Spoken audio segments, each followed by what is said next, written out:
காஞ்சிபுரம் மாவட்ட காவல்துறையின் மதுவிலக்கு மற்றும் ஆயத்தீர்வு சார்பில் மாவட்ட ஆட்சியர் அலுவலக வளாகத்தில் தாரை தப்பட்டை பேண்ட் வாத்தியங்களுடன் கரகாட்டத்துடன் நடைபெற்றது. போதைப் பொருள் ஒழிப்பு விழிப்புணர்வு பேரணியை மாவட்ட ஆட்சியர் கலைச்செல்வி மோகன் கொடியசைத்து துவக்கி வைத்தார்.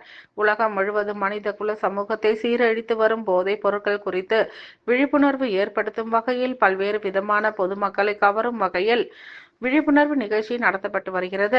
அந்த வகையில் காஞ்சிபுரம் மாவட்டத்தில் போதைப் பொருள் ஒழிப்பு விழிப்புணர்வை ஏற்படுத்தும் விதமாக காஞ்சிபுரம் மாவட்ட காவல்துறை சார்பில் போதைப் பொருள் குறித்த பொதுமக்கள், இளைஞர்கள் மற்றும் பள்ளி, கல்லூரி மாணவ மாணவியர்கள் இடையே விழிப்புணர்வை ஏற்படுத்தும் வகையிலான பேரணியை மாவட்ட ஆட்சியர் கலைச்செல்வி மோகன் கொடியசைத்து துவக்கி வைத்தார்.